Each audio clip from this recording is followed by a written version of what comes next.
Citação de abertura do capítulo. Se ao menos as profundezas não tivessem vindo quando vieram, trazendo uma ameaça que levou homens ao desespero, tanto em atos quanto em crenças. Capítulo 18. Mátio. Deus sussurrou. Zane pairava em silêncio nas brumas, olhando através das portas abertas da sacada da fortaleza Venturi. As brumas rodopiavam ao redor dele, ocultando-o das vistas do rei. Você deveria matá-lo, Deus disse novamente. Por um lado, Zane odiava Elend, embora nunca tivesse encontrado o homem antes daquele dia. Elend era tudo o que Zane deveria ter sido. Favorecido, privilegiado, mimado. Era inimigo de Zane, um obstáculo na estrada para a dominação, aquilo que impedia Strath e, portanto, Zane de governar o domínio central. Mas também era irmão de Zane. Zane deixou-se cair através das brumas, pousando em silêncio no terreno do lado de fora da fortaleza Venturi. Puxou suas âncoras até as suas mãos, 3 pequenas barras que ele estivera empurrando para se manter no lugar. Vin voltaria logo, e ele não queria estar perto da fortaleza quando ela chegasse. Ela contava com uma estranha capacidade de saber onde ele estava. Seus sentidos eram muito mais aguçados do que qualquer holomântico que ele combatera ou conhecera. Claro, tinha sido treinada pelo sobrevivente em Pensoa. Eu gostaria de tê-lo conhecido, Zane pensou, enquanto se movia silenciosamente através do pátio. Era um homem que entendia a força de ser um nascido das brumas. Um homem que não deixava que outros o controlassem. Um homem que fez o que devia ser feito, não importa o quanto parecesse brutal, ou assim diziam os rumores. Zane fez uma pausa ao lado da muralha externa da fortaleza. Embaixo de um arcobotante, inclinou-se, removendo um paralelepípedo e encontrou a mensagem deixada lá por seu espião dentro do palácio de Elend. Zane recolheu-a, devolveu o paralelepípedo, em seguida jogou uma moeda e lançou-se para fora, noite adentro. Zane não se esgueirava, nem rastejava, espreitava ou se encolhia. Na verdade, ele nem mesmo gostava de se esconder. Assim, aproximou-se do acampamento do exército de Venturi, com passos largos e determinados. Ele sentia que os nascidos das brumas passavam muito de sua existência às escondidas. Verdade que o anonimato oferecia um pouco de liberdade limitada. Contudo, sua experiência era que isso os restringia mais que libertava. Permitia que fossem controlados e deixava que a sociedade fingisse que eles não existiam. Zane caminhou na direção de um posto de guarda, onde 2 soldados estavam sentados ao lado de uma grande fogueira. Ele sacudiu a cabeça. Eram praticamente inúteis, cegos pela luz do fogo. Homens normais temiam as brumas, e isso fazia deles menos valiosos. Não era arrogância, era um simples fato. Alomânticos eram mais úteis e por isso mais valiosos que homens normais. Era por isso que Zane tinha olhos de estanho, observando na escuridão também. Esses soldados regulares estavam ali mais por formalidade do que qualquer outra coisa. Mate-os, Deus ordenou quando Zane foi até o posto de guarda. Zane ignorou a voz, embora aumentasse cada vez mais e fosse mais difícil de ignorar. Alto lá, um dos guardas disse, baixando a lança. Quem está aí? Zane empurrou a lança casualmente, erguendo a ponta. Quem mais seria? Ele bronqueou, caminhando até a fogueira. Lord Zane? O soldado exclamou. Chamem o rei, Zane ordenou, passando pelo posto de guarda. Digam para me encontrar na tenda de comando. Mas, milord, o guarda falou, já está tarde. Sua majestade provavelmente está... Zane virou-se, lançando ao guarda um olhar indiferente. As brumas rodeavam-no. Zane nem precisou usar a alomancia emocional no soldado. O homem simplesmente fez uma saudação e correu para dentro da noite para fazer o que fora ordenado. Zane atravessou o campo a passos largos.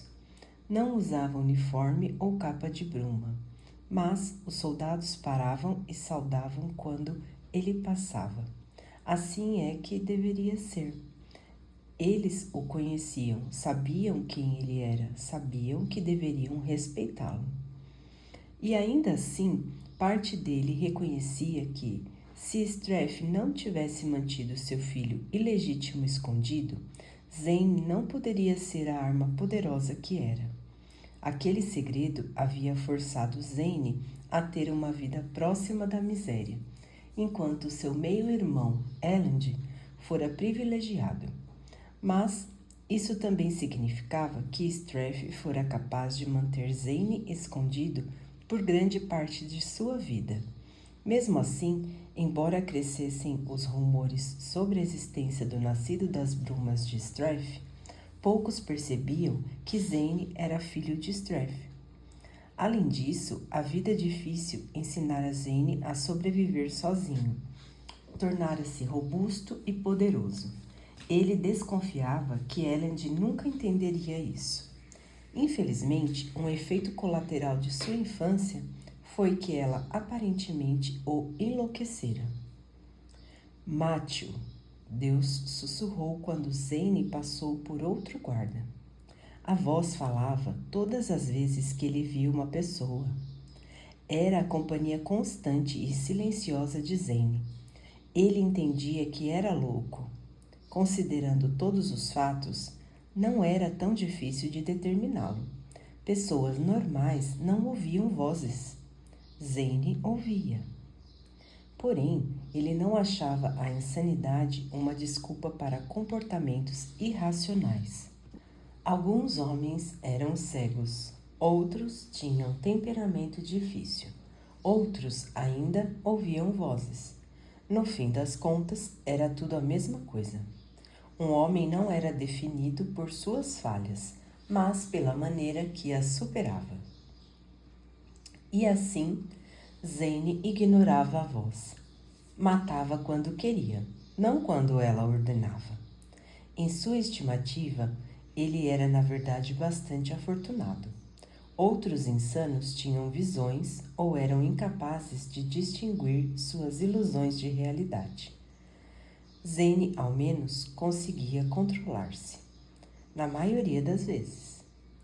Ele empurrou as presilhas de metal nas abas da tenda de comando, que se dobraram para trás, abrindo-se para ele enquanto os soldados dos dois lados da porta saudavam.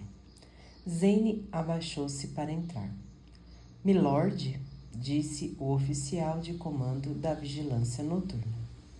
Mate-o, Deus disse. Ele não é tão importante. Papel, Zane ordenou, caminhando até a grande mesa do recinto. O oficial correu para cumprir a ordem, agarrando uma pilha de folhas. Zane puxou a ponta de uma pena, fazendo-a voar pelo aposento até sua mão, que aguardava no ar. O oficial trouxe a tinta. Estas são as concentrações de tropa e as patrulhas noturnas, Zane falou, anotando alguns números e diagramas no papel. Eu os observei à noite, enquanto estive em Lutadel. Muito bem, milord, o soldado disse. Sua ajuda é valiosa. Zane fez uma pausa. Em seguida, lentamente, continuou a escrever. Soldado, você não é meu superior, nem sequer é meu igual. Não estou ajudando você. Estou cuidando das necessidades do meu exército, entendeu? Claro, milord. Bom, Zane falou, terminando suas anotações e entregando o papel ao soldado. Agora saia, ou farei como seu amigo sugeriu e enfiarei essa pena na sua garganta. O soldado aceitou o papel e em seguida retirou-se rapidamente. Zane esperava impaciente. Streff não chegava.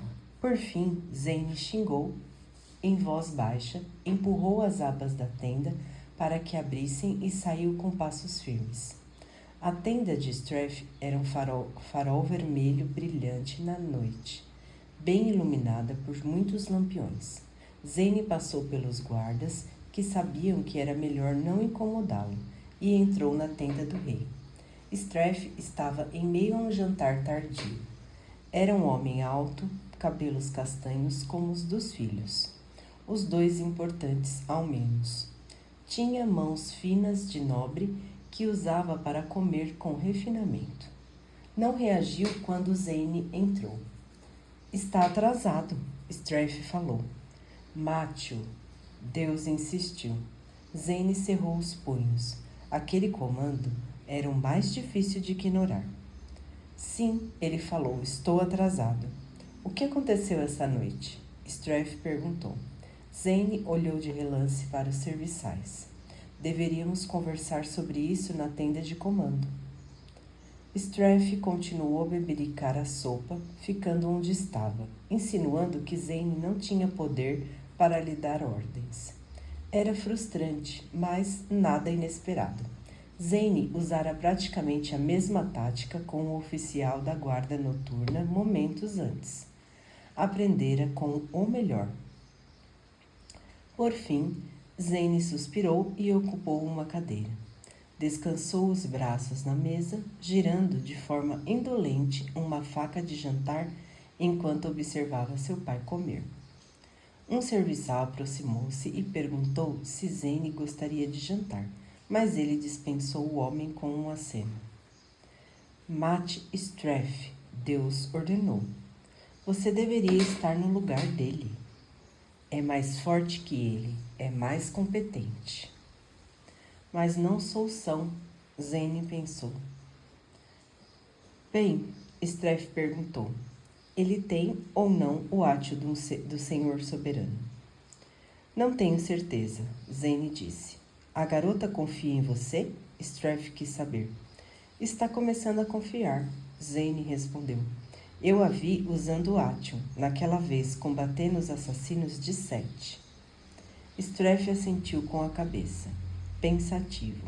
Era realmente competente, por causa dele, o domínio do norte evitara o caos que prevalecia no restante do Império Final. Os Ska de Streff permaneceram sob controle, seus nobres reprimidos.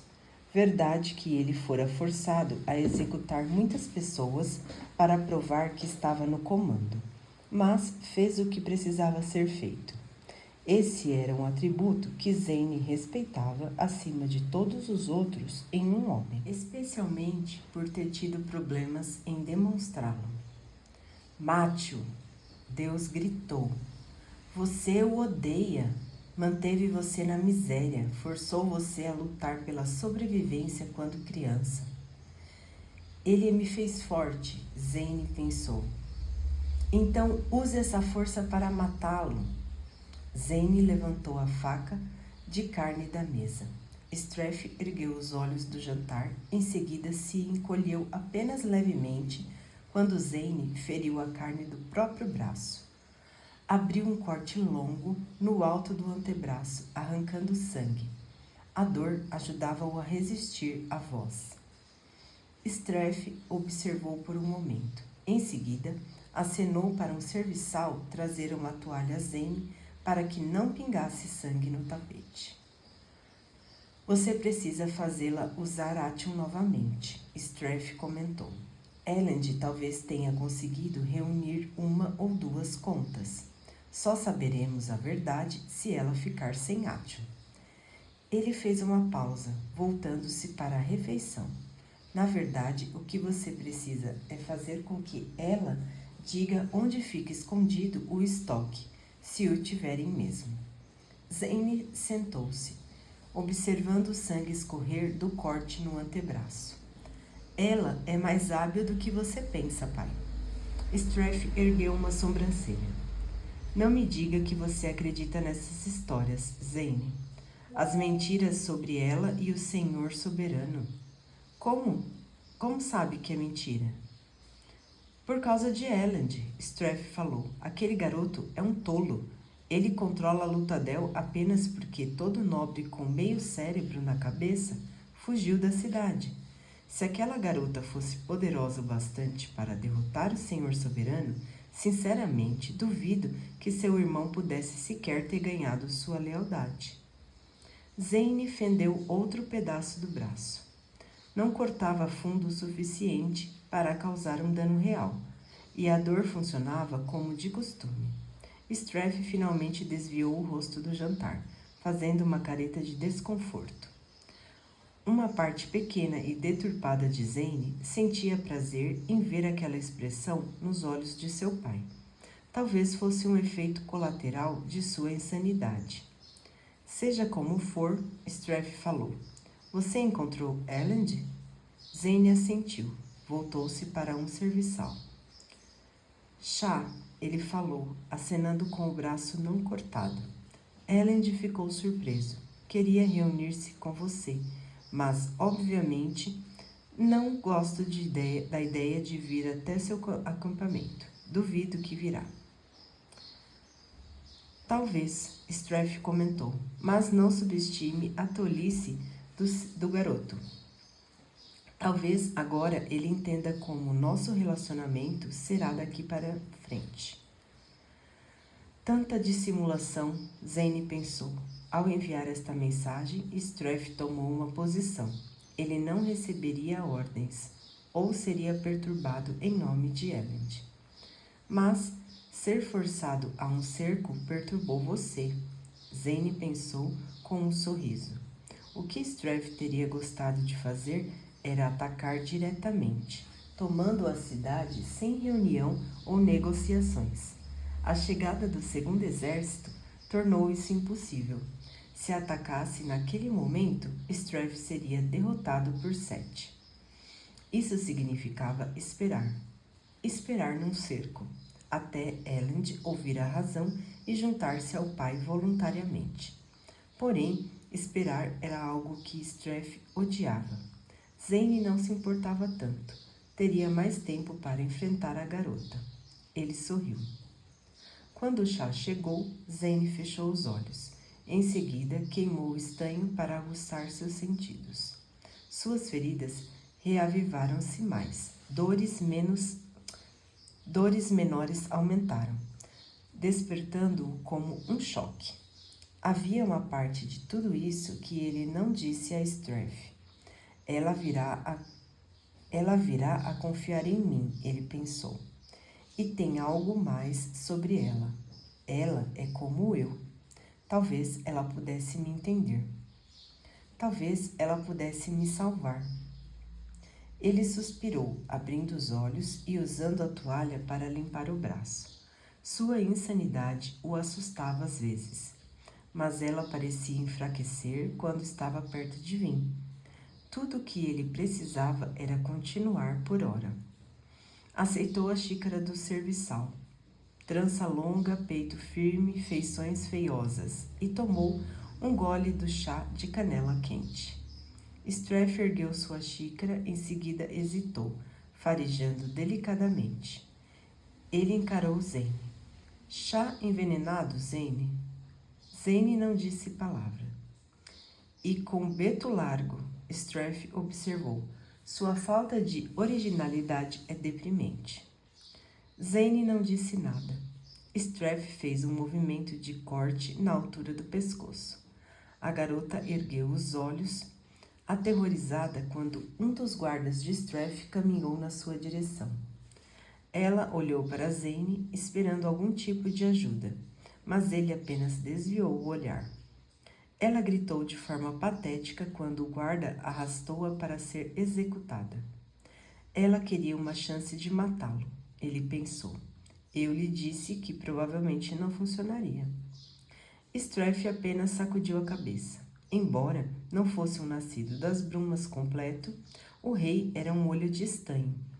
Ainda assim, mesmo para alguém com essa capacidade, farejar beto largo em meio à canela era um feito impressionante.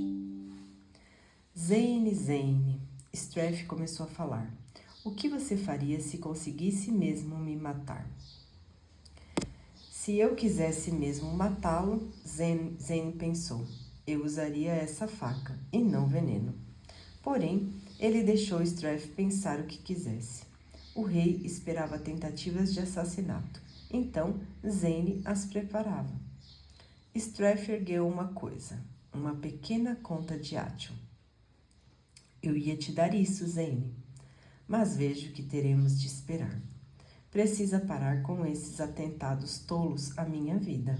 Se alguma vez lograr êxito, onde conseguiria seu Ation? Straff não entendia, claro. Pensava que Ation era como uma droga e supunha que os nascidos da Brumas apreciavam usá-lo. Portanto, ele pensava que podia controlar Zane com ele. Zane deixava que o homem continuasse com seu mal-entendido, sem explicar que ele tinha seu próprio estoque pessoal do metal. Isso, no entanto, levou-o a encarar a questão real que dominava sua vida.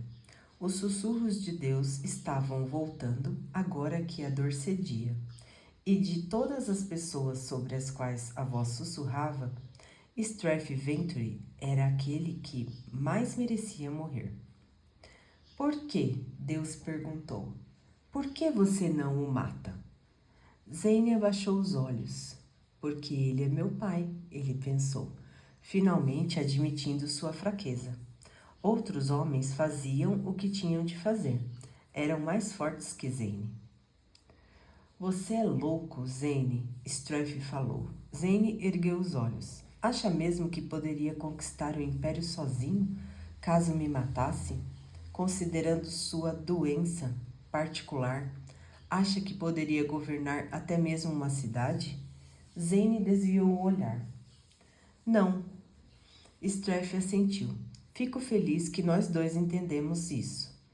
Você deveria simplesmente atacar, Zane retrucou. Podemos encontrar o Ation depois que controlarmos Luthadel. Straff sorriu, em seguida bebericou o chá envenenado. Mesmo que não quisesse, Zane teve um sobressalto, empertigando-se na cadeira. Não ouse pensar que sabe o que estou planejando, Zane. Straff retorquiu. Não entende metade do que supõe. Zane ficou quieto, observando o pai beber o restante do chá. E o seu espião? Straff perguntou. Zane deixou a anotação na mesa. Está preocupado que eles possam desconfiar dele. Não encontrou informação alguma sobre o Ation. Straff meneou com a cabeça, pousando a xícara vazia. Você voltará à cidade e continuará a se aproximar da garota. Zane assentiu lentamente. Em seguida, virou-se e saiu da tenda. Straff achou que já estava sentindo o beto largo atravessar suas veias, fazendo-o tremer. Forçou-se a permanecer no controle. Esperou alguns momentos, assim que teve certeza de que Zane estava distante, chamou um guarda. Traga-me Amaranta, Straff ordenou. Rápido! O soldado correu para atender o pedido do mestre. Straff ficou sentado quieto. A tenda farfalhava à brisa da noite, e um jorro de brumas flutuava para o chão da aba da tenda antes aberta. Ele avivou o estanho, aguçando seus sentidos. Sim, conseguia sentir o veneno dentro de si, anestesiando seus nervos. Porém, tinha tempo, cerca de 1 hora, talvez. Então relaxou. Para um homem que alegava não querer matar Straff, Zane certamente envidava muitos esforços tentando. Felizmente, Straff tinha uma ferramenta que Zane não conhecia, uma que vinha na forma de uma mulher. Straff sorriu quando os ouvidos aguçados pelo estanho escutaram passos aproximando-se na noite. Os soldados fizeram Amaranta entrar logo. Straff não trouxera todas as suas concubinas consigo na viagem, apenas 10 ou 15 favoritas. Em meio àquelas com quem atualmente se deitava, no entanto, havia algumas mulheres que ele mantinha mais por sua eficiência que pela beleza. Amaranta era um bom exemplo. Ela fora muito atraente uma década antes, mas agora estava se arrastando para os 30 anos. Seus seios começaram a perder a firmeza pelo parto, e cada vez que Straff olhava para ela, percebia as rugas que estavam aparecendo na sua testa e ao redor dos olhos. Livrava-se da maioria das mulheres muito antes de elas alcançarem sua idade. Aquela, contudo, tinha habilidades que eram úteis. Se Zane ouvisse que Straff mandara buscar a mulher naquela noite, pensaria que simplesmente queria deitar-se com ela, e estaria errado. Milord, Amaranta disse, ajoelhando-se. Ela começou a tirar a túnica. Bem, ao menos é otimista, Straff pensou. Ele pensara que, após 4 anos sem ser chamada para sua cama, ela entenderia. As mulheres não percebiam quando eram velhas demais para ser atraentes? Fique com as roupas, mulher, ele repreendeu. A expressão de Amaranta desabou, e ela pousou as mãos no colo, deixando o vestido meio desabotoado e um seio à mostra, como se tentasse provocá-lo com sua nudez envelhecida. Preciso do seu antídoto, ele falou. Rápido. Qual deles, milord? Ela perguntou. Não era a única herborista que Straff mantinha. Ele aprendera os cheiros e gostos com 4 pessoas diferentes. No entanto, Amaranta era a melhor. Betulargo, Straff falou. E talvez algo mais, não tenho certeza. Outra poção geral, então, milord? Amaranta perguntou. Straff assentiu com brevidade. Amaranta ergueu-se, caminhou até o gabinete de poções, acendeu um fogareiro ao lado, ferveu uma panelinha com água, enquanto misturava agilmente pós, ervas e líquidos. O preparado era sua especialidade, uma mistura de todos os antídotos para venenos, remédios e reagentes no seu repertório. Straff suspeitava que Zane havia usado betulargo para encobrir outra coisa. No entanto, fosse o que fosse, o preparado de Amaranta cuidaria daquilo, ou ao menos identificaria. Straff aguardou no desconforto enquanto Amaranta trabalhava ainda seminua. A mistura precisava ser preparada na hora, mas valia a pena a espera. No fim, ela trouxe a caneca fumegante. Straff tomou, forçando-se a engolir o líquido acre, apesar do amargor. De imediato, ele começou a sentir-se melhor. Suspirou. Outra armadilha evitada. Enquanto tomava o resto da caneca para garantir. Amaranta ajoelhou-se novamente esperançosa. Saia, Straff ordenou. Amaranta assentiu em silêncio. Enfiou o braço de volta na manga do vestido, em seguida retirou-se da tenda. Straff ficou sentado, matutando, o copo vazio esfriando nas mãos. Sabia que estava na vantagem, contudo que parecesse forte diante de Zane.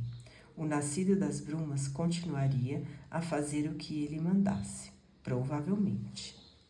Citação de abertura do capítulo. Se ao menos eu tivesse ignorado Alendai quando buscava um assistente, tantos anos atrás. Capítulo 19. Sazed abriu sua última mente de aço. Ele a ergueu, a faixa de metal como um bracelete. Reluzia à luz vermelha do sol. Para outro homem poderia parecer valioso. Para Sazed era apenas outra casca vazia, um simples bracelete de aço. Poderia recarregá-lo se quisesse, mas por ora não o considerava um peso que valesse levar. Com um suspiro, ele soltou o bracelete. Caiu com um retinido, lançando cinzas do chão para o alto. 5 meses de armazenagem, passando um dia a cada 5 com minha velocidade drenada. Meu corpo movendo-se como se impedindo por um melaço espesso. E agora tudo está acabado. A perda, no entanto, trouxera algo valioso. Em apenas 6 dias de viagem, usando mentes de aço de vez em quando, tinha viajado o equivalente a 6 semanas de caminhada, de acordo com sua mente de cobre cartográfica. Lutadel estava a pouco mais de 1 semana de distância. Sazed sentia-se bem com aquele gasto. Talvez tivesse reagido com exagero às mortes que encontrou no vilarejo ao sul.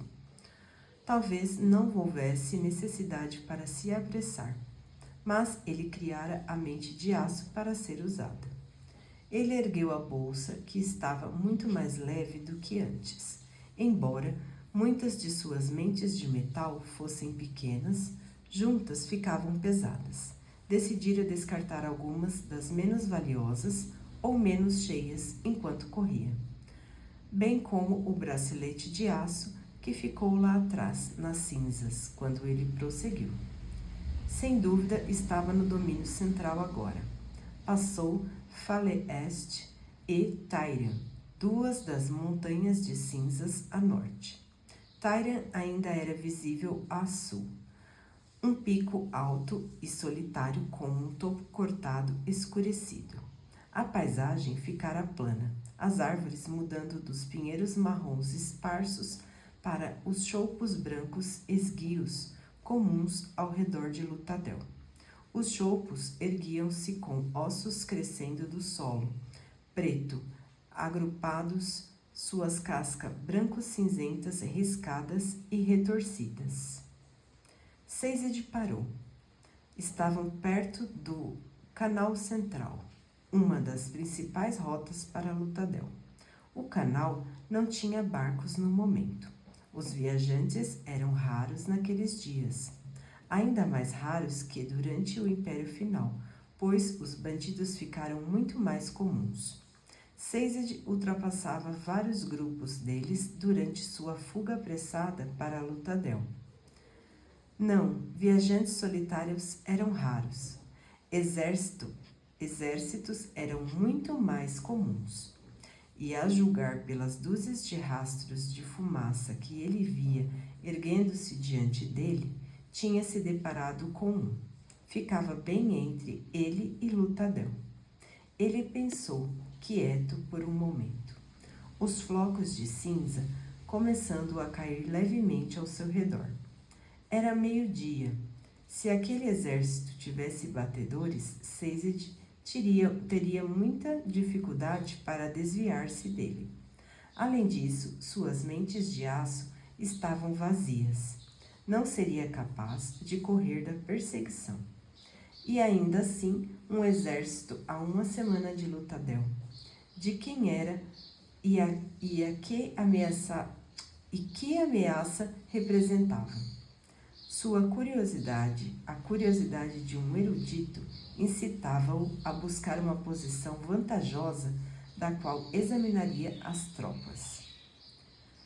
Vin e os outros poderiam usar quaisquer informações que ele reunisse. Decisão tomada. Sazed localizou um monte com uma proteção particularmente grande de choupos. Soltou a bolsa na base de uma árvore. Em seguida, tirou uma mente de ferro e começou a preenchê-la. Sentiu a sensação familiar de diminuição de peso e subiu facilmente ao topo da árvore fina. Seu corpo agora era leve, o bastante para que não precisasse de muita força para se erguer. Pendurado na ponta da árvore, Sazed acionou sua mente de estanho. As margens da visão embotaram-se, como sempre, mas com a visão aumentada conseguia divisar detalhes sobre o grande grupo instalado na depressão diante dele. Estava certo, era um exército, mas errado em pensar que era formado por homens. Pelos deuses esquecidos, Sazed sussurrou, tão chocado que quase despencou da árvore.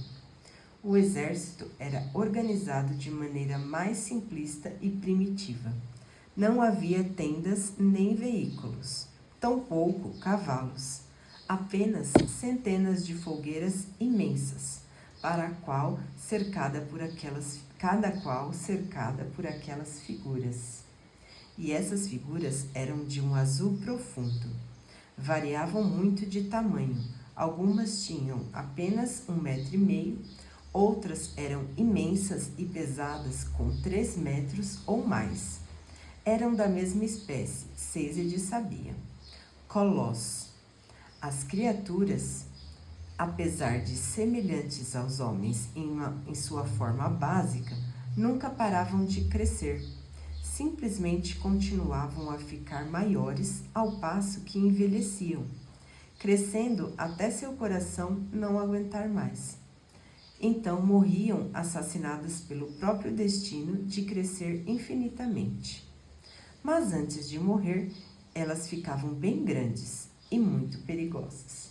Sazed desceu da árvore, fazendo seu corpo ficar leve o bastante para atingir o solo com suavidade.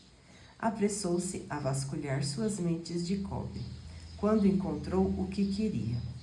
Amarrou no antebraço esquerdo, em seguida subiu novamente na árvore. Procurou rapidamente um índice. Em algum lugar havia tomado notas em um livro sobre Colossos. Ele os estudara para tentar concluir se as criaturas tinham uma religião. Pediu a alguém que repetisse suas anotações para ele, por isso conseguiu armazená-las na mente de cobre. Memorizara o livro também, claro, mas colocara tanta informação direto na mente arruinaria o... Aqui, ele pensou, recuperando as notas. Acionou-as da mente de cobre, enchendo sua mente com o conhecimento. A maioria dos corpos de Colossos exauria-se antes de alcançar os 20 anos de idade. As criaturas mais velhas, com frequência, ultrapassavam os 3,5 metros de altura, com corpos atarracados e poderosos.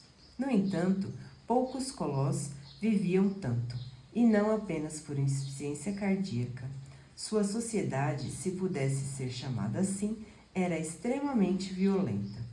O entusiasmo de repente sobrepujou a apreensão, e Sazed acionou o estanho para a visão outra vez, buscando entre os milhares de humanoides azuis, tentando ter uma prova visual do que lera. Não era difícil encontrar brigas. Escaramuças ao redor das fogueiras pareciam comuns e, interessante, sempre eram entre colossos de quase o mesmo tamanho. Sazed ampliou a visão ainda mais, agarrando-se à árvore com força para superar a náusea, e deu sua primeira boa olhada em um colosso. Era uma criatura menor, talvez com 1,80 m. Tinha o formato de um homem, 2 braços e 2 pernas, mas o pescoço mal se distinguia. Era totalmente careca. A característica mais estranha, contudo, era a pele azul, que pendia solta e enrugada. A criatura parecia um homem gordo que, com a drenagem de toda sua gordura, ficou com pele sobrando. E a pele não parecia estar muito bem conectada. Ao redor dos olhos vermelhos e injetados da criatura, a pele caía, revelando os músculos faciais. O mesmo se dava ao redor da boca e a pele despencava alguns centímetros para baixo do queixo, deixando os dentes inferiores e a mandíbula completamente expostos. Era uma visão de embrulhar o estômago. especialmente para quem já estava nauseado. As orelhas da criatura eram caídas, sacudindo-se abaixo da linha do queixo. O nariz era disforme e solto, sem cartilagem para ampará-lo. A pele das pernas e dos braços da criatura sacudia como bolsas, e sua única vestimenta era uma tanga de tecido cru. Seized virou-se escolhendo uma criatura maior, uma com talvez 2,5 metros, para examinar. A pele nessa fera não era tão solta, mas ainda não parecia encaixar-se direito. O nariz era torcido num ângulo deformado, como se empurrado no rosto pela cabeça enorme que se equilibrava num pescoço rombudo. A criatura virou-se para olhar com maldade para um companheiro, e novamente a pele ao redor da boca não se encaixava. Os lábios não fechavam por completo, e as órbitas dos olhos eram grandes demais, expondo os músculos atrás delas. Como uma pessoa usando uma máscara feita de pele, Seized pensou, tentando evitar o nojo. Então o corpo continuava a crescer, mas a pele não? Ele confirmou esse fato quando um dos animais imensos, com 3 metros de altura, entrou no grupo. Os menores espalharam-se diante desse recém-chegado, que se aproximou da fogueira onde vários cavalos estavam sendo assados. A pele da criatura maior estava tão esticada que começava a se romper. A carne sem pelos havia rasgado ao redor dos olhos, nos cantos da boca e em volta dos músculos imensos do peito. Seized conseguia ver pequenas linhas de sangue vermelho pingando das costelas, mesmo onde a pele não estava rompida. Estava bem esticada. O nariz e as orelhas eram tão achatados que mal se distinguia da pele ao redor deles. De repente, a análise de Seized não parecia tão acadêmica. Os Colossos tinham vindo para o domínio central, criaturas tão violentas e incontroláveis que o Senhor Soberano fora forçado a mantê-los longe da civilização. Seized extinguiu sua mente de estanho, recebendo de bom grado a visão normal. Precisava chegar a Lutadel e avisar os outros.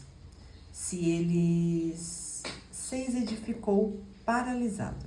Um problema de aumentar sua visão era que, por um tempo, perdia a capacidade de ver de perto.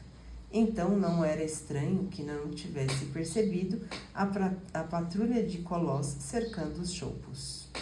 Pelos deuses esquecidos. Ele se segurou firme na árvore, pensando rápido.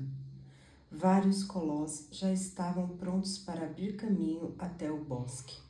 Se descesse, estaria lento demais para escapar. Como sempre, usava uma mente de peltre.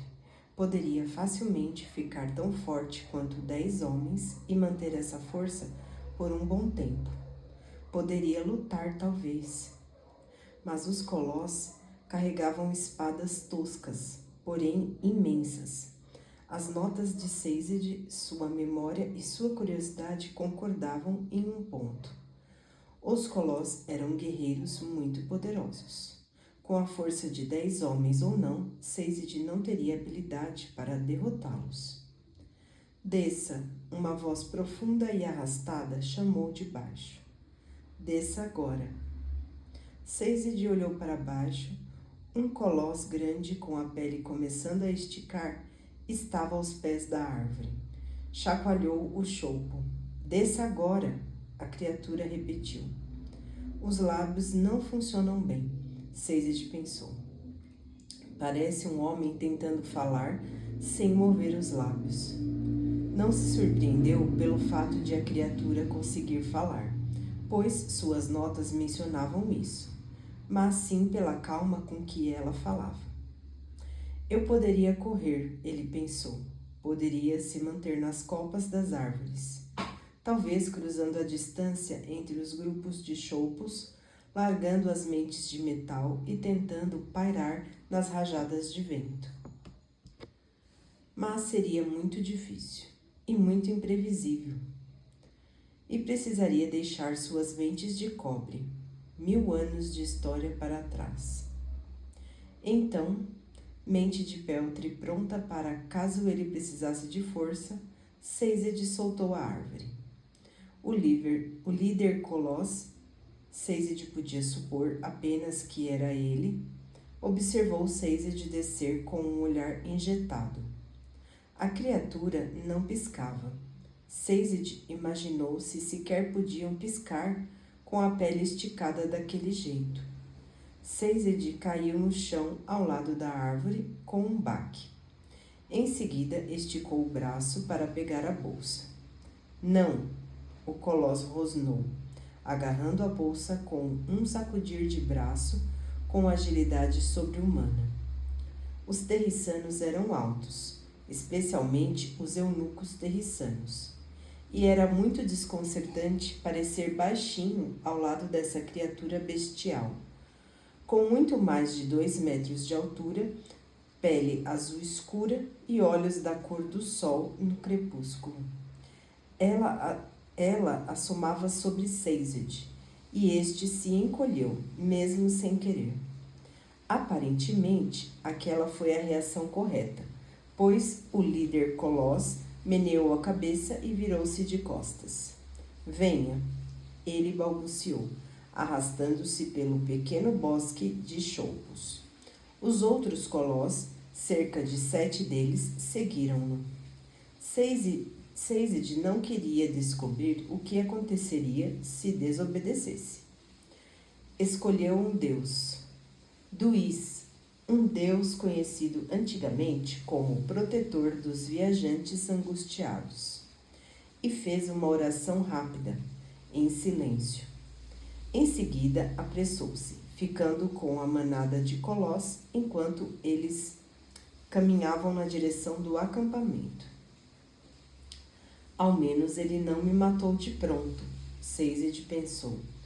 Ele meio que esperava por isso, considerando o que lera. Claro, mesmo os livros não sabiam tanto. Os Coloss tinham sido mantidos apartados da humanidade por séculos.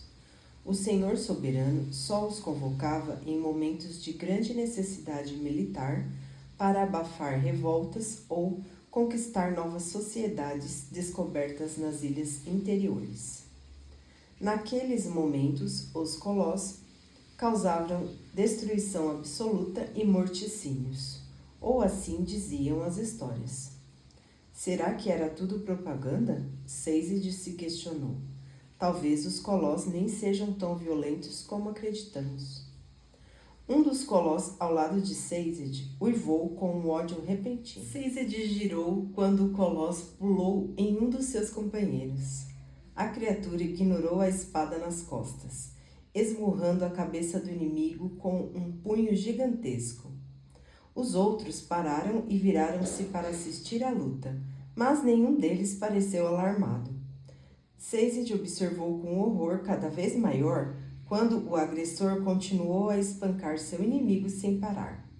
O atacado tentou se proteger, pegando uma adaga e conseguindo cortar o braço do agressor. A pele azul rasgou-se, pingando sangue vermelho e brilhante, enquanto o agressor envolvia a cabeça grande do oponente na mão e girava. Houve um estalo. Aquele que se defendia parou de se mover. O agressor retirou a espada das costas da vítima e encaixou-a ao lado de sua própria arma. Em seguida, retirou uma pequena bolsa que estava atada junto à espada. Depois disso, ergueu-se, ignorando a ferida no braço, e o grupo voltou a andar. Por quê? Sazed perguntou em choque. Para que aquilo? O Colosso ferido virou-se. Eu o odiava. Ele respondeu. Ande, o Colosso líder disse para Sazed num tom grosseiro. Sazed forçou-se a começar a caminhar. Deixaram o cadáver jazer na estrada. As bolsas, ele pensou, tentando encontrar algo para se concentrar além da brutalidade. Todos eles carregam essas bolsas. Os colós mantinham-as atadas às espadas. Não carregavam as armas em bainhas. Simplesmente prendiam-nas nas costas com tiras de couro. E amarradas a essas tiras ficavam as bolsinhas. Às vezes havia apenas uma, embora as duas criaturas maiores no grupo tivessem várias. Parecem bolsinhas de moeda, Sazed pensou, mas os colós não têm uma economia. Talvez mantenham seus pertences nelas? Mas o que animais como esses valorizam? Entraram no acampamento. Não parecia haver sentinelas às margens. Por outro lado, para que precisariam de guardas? Seria muito difícil para um humano esgueirar-se para dentro desse acampamento. Um bando de colós menores, aqueles de 1,5 m, correu assim que o grupo chegou. O assassino jogou sua espada extra para um deles. Em seguida, apontou a distância. Manteve a bolsa consigo e os pequenos debandaram seguindo a estrada na direção do cadáver. Um destacamento funerário? Sazed perguntou-se. Ele caminhava com desconforto atrás de seus captores, enquanto estes adentravam o acampamento. Animais de todos os tipos estavam sendo assados sobre os fogareiros. Embora Sazed não achasse que algum deles fosse um ser humano. Além disso, o solo ao redor do acampamento fora totalmente desnudado de vida vegetal, como se tivesse sido pastado por um grupo particularmente agressivo de bodes. E segundo sua mente de cobre, não estava muito longe da verdade. Os colós aparentemente conseguiam substituir com praticamente qualquer coisa. Subsistir com praticamente qualquer coisa. Preferiam carne, mas comiam qualquer tipo de planta, até mesmo grama, chegando ao ponto de arrancá-la pelas raízes para comer. Alguns relatos comentavam até sobre eles comerem terra e cinza, embora Sazed achasse aquilo um pouco difícil de acreditar. Ele continuou a caminhar. O acampamento cheirava a fumaça, sujeira e um almiscarado estranho que ele achava ser odor do corpo dos colós. Algumas das criaturas viraram-se quando ele passou, observando-o com os olhos fixos e vermelhos.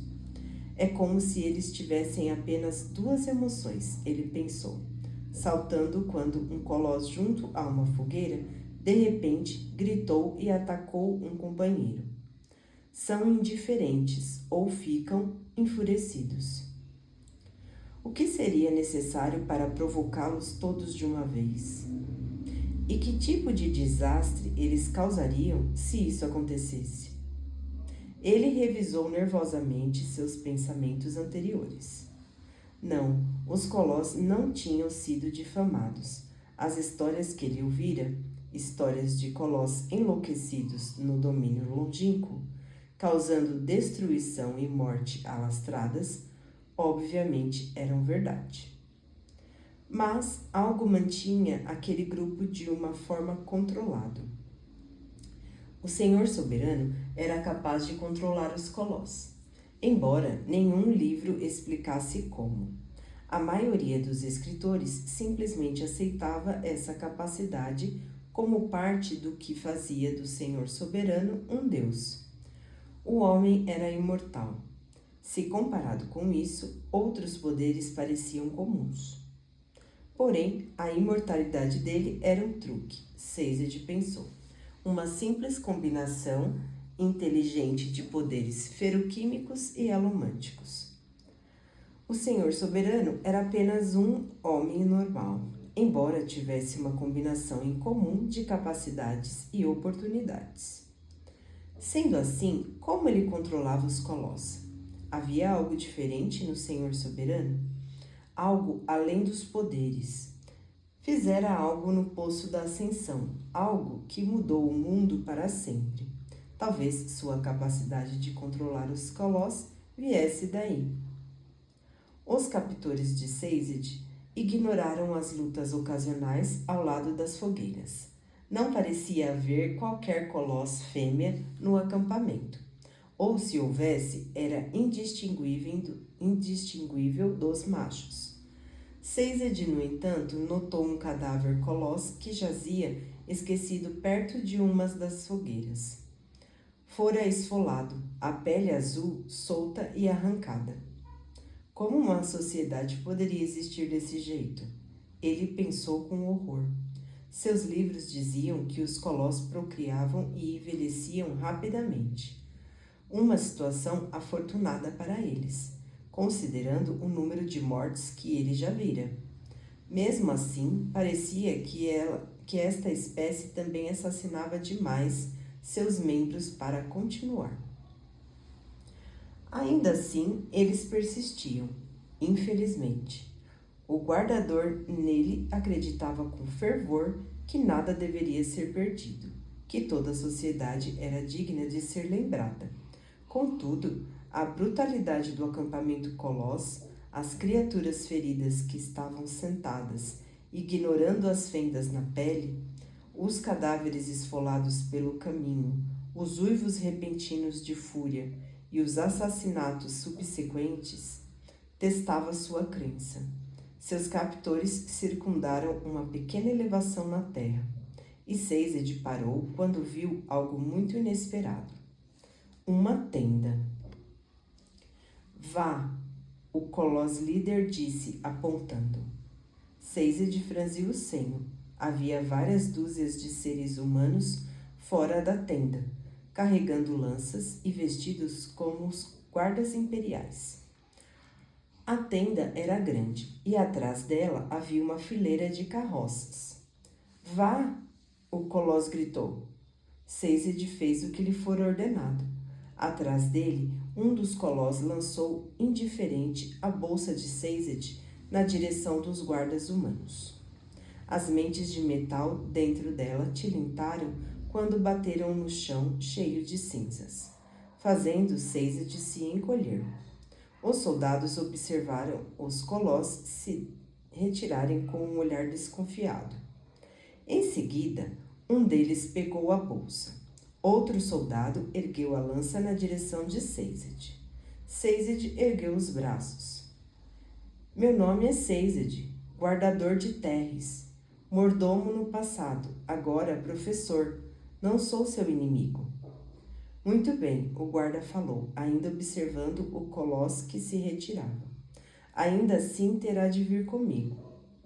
Posso ficar com os meus pertences? Seized perguntou. Aquele vale parecia livre de colosso. Aparentemente, os soldados humanos queriam manter distância. O primeiro guarda virou-se para o companheiro, que estava vasculhando a bolsa de Seized. O segundo guarda ergueu os olhos e deu de ombros. Sem armas. Alguns braceletes e anéis talvez valham alguma coisa. Nenhum deles é de metal precioso, Seized falou. São as ferramentas de um guardador e são de pouco valor para outra pessoa que não eu. O segundo guarda encolheu os ombros, entregando a bolsa para o primeiro homem. Os dois eram típicos do domínio central. Cabelos escuros, pele clara, constituição e altura daqueles que tiveram nutrição adequada quando crianças. O primeiro guarda era o mais velho dos dois e, obviamente, estava no comando. Pegou a bolsa do companheiro. Veremos o que Sua Majestade diz. Ah, Seized pensou. Vamos falar com ele então. O guarda virou-se, puxando a porta da tenda de lado e gesticulando para Seized entrar. Seized caminhou da luz vermelha do sol para o recinto de uma tenda funcional, ainda que pouco mobiliada. Essa parte principal era grande e continha vários guardas. Seized talvez tenha visto mais ou menos 2 dúzias. O guarda-líder avançou e enfiou a cabeça na porta de um aposento, ao fundo. Poucos momentos depois, ele acenou para Seized segui-lo e puxou a porta da tenda para trás. Seized entrou na segunda câmara. O homem que estava lá dentro vestia calças e casaco de um nobre de Lutadel. Era careca, seus cabelos reduzidos a poucos fios resistentes. Apesar de ser jovem, ficou em pé, dando tapinhas na lateral da perna com a mão nervosa, e teve um leve sobressalto quando Sazed entrou. Sazed reconheceu o homem. Jastes Lecal. Rei Lecal, Jastes retrucou ríspido. Conheço você, Terrissano? Não nos conhecemos, Vossa Majestade, Sazed falou, mas tive alguns negócios com vosso amigo, creio eu, Rei Elend Venturi de Lutadel. Jastes assentiu indiferente. Meus homens dizem que os Colós trouxeram você. Encontraram-no espiando ao redor do acampamento? Sim, Majestade, Sazed disse, com cuidado, observando quando Jastes começou a caminhar. Este homem não é muito mais estável que o exército que aparentemente conduz, ele pensou, insatisfeito. Como o senhor persuadiu as criaturas a lhe servirem?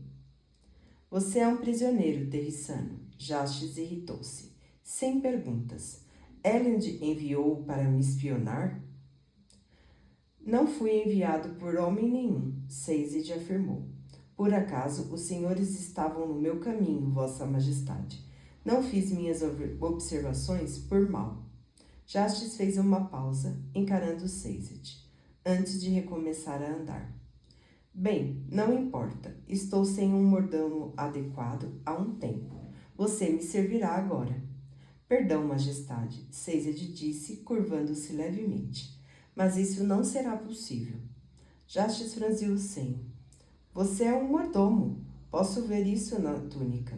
Elend é um mestre tão grandioso a ponto de você me rechaçar? Elend Venturi não é meu mestre, Majestade, Sazed disse, encarando os olhos do jovem. Agora que somos livres, os terrissanos não chamam mais ninguém de mestre. Não posso ser vosso servo, pois não posso ser servo de homem algum. Mantenha-me como prisioneiro se assim desejar, mas não servirei ao Senhor. Perdoe-me. Jastes fez outra pausa. Contudo, em vez de parecer irritado, simplesmente parecia envergonhado. Entendo. Vossa Majestade, Sazed falou com calma. Entendo que o Senhor ordenou que eu não fizesse nenhuma pergunta, então farei observações. Parece que o Senhor se colocou numa posição muito desfavorecida. Não sei como controla esses Colós, mas não posso evitar pensar que seu controle é tênue. Está em perigo e parece que pretende compartilhar esse perigo com os outros. Jastes ruborizou. Suas observações são falhas, Terrissano. Estou no controle desse exército. Eles me obedecem completamente. Quanto outros nobres você já viu reunindo exércitos de Colós? Nenhum, apenas eu consegui. Eles não parecem muito sob controle, Majestade. É? Jastes perguntou. E eles o despedaçaram quando o encontraram? Esmurraram-no até a morte por diversão? Atravessaram-no com um bastão e assaltaram-no sobre uma fogueira? Não, não fazem essas coisas porque eu ordenei que não fizessem. Pode não parecer muito, Terrissano, mas acredite em mim, esse é um sinal de grande moderação e obediência para os Colós. A civilidade não é um grande feito, Vossa Majestade. Não me teste, Terrissano, Jastes retrucou ríspido, correndo a mão pelos cabelos remanescentes. Estamos falando de Colós, não podemos esperar muito deles. E o senhor os está levando para a Lutadel? Sazed perguntou. Mesmo o senhor soberano temia essas criaturas, Majestade. Mantinha-os longe das cidades. O senhor os está levando para a área mais populosa em todo o Império Final. Você não entende, Jastes disse. Tentei propostas de paz, mas ninguém ouve, a menos que você tenha dinheiro ou um exército. Bem, tenho um deles e logo terei o outro. Sei que Elend está sentado sobre um estoque de átio e apenas vim para fazer uma aliança com ele. Uma aliança no qual o senhor assumirá o controle da cidade? Ah, Jastes exclamou com aceno. Elend não controla Lutadel, é apenas um substituto que espera alguém mais poderoso chegar. É um bom homem, mas um inocente idealista. Vai perder o trono para um exército ou outro. E darei a ele uma proposta melhor que Set ou Strath, isso é certo. Set? Strath? Em que tipo de encrenca o jovem Venturi se meteu?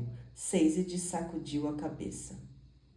De algum modo duvido que uma proposta melhor envolva o uso de Colós, Majestade. Jastes franziu a testa. Vejo que você é um sarcástico terrissano. É um sinal, seu povo inteiro é um sinal, do que está errado com o mundo. Eu respeitava o povo de Tervis, mas não há vergonha alguma em ser um bom serviçal. Não raro também há pouco do que se orgulhar nisso, Sazed respondeu. Mas peço perdão por minha atitude, Majestade. Não é uma manifestação da independência de Tervis. Sempre fui livre demais com os meus comentários, creio eu. Nunca fui o melhor dos mordomos, ou o melhor dos guardadores, ele acrescentou para si mesmo. Ah, Jastes disse novamente, voltando a caminhar. Majestade, Sazed falou, preciso prosseguir para Lutadel. Há alguns negócios dos quais preciso cuidar. Pense o que quiser do meu povo, mas saiba que somos honestos. O trabalho que faço está além da política e das guerras dos tronos e dos exércitos. É importante para todos os homens. Eruditos sempre dizem coisas assim, Jastes falou, e fez uma pausa. Elend sempre disse coisas assim. De qualquer forma, Sazed continuou, preciso ser autorizado a sair. Em troca da minha liberdade, entregarei uma mensagem vossa a sua majestade, o rei Elend, se desejar. Eu poderia mandar uma mensagem sozinho a qualquer momento. E ficar com um homem a menos para protegê-lo dos Colós? Sazed questionou. Jastes fez uma breve pausa. Ah, então ele os teme. Bom, ao menos não é insano. Eu vou embora, Vossa Majestade, Sazed disse. Não quero ser arrogante, mas posso ver que o senhor não tem recursos para manter prisioneiros. Pode me deixar ir ou pode me entregar aos Colós. Contudo, eu temeria em deixá-los tomar gosto em matar seres humanos. Jastes encarou-o. Tudo bem, ele falou. Entregue essa mensagem então. Diga a Elend que não me importo se ele souber que estou a caminho. Não me importa se você lhe der nossos números. Mas cuide para ser preciso. Tenho mais de 20.000 Colós nesse exército. Ele não pode me enfrentar. Tampouco pode enfrentar os outros. Mas se eu chegar às muralhas daquela cidade, bem, eu poderia repelir os outros 2 exércitos para ele. Diga a ele para ser sensato. Se entregar o átio, deixarei até que fique com o Lutadel.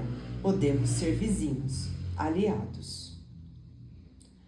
Uma falência de dinheiro, a outra falência de bom senso. Sazed pensou.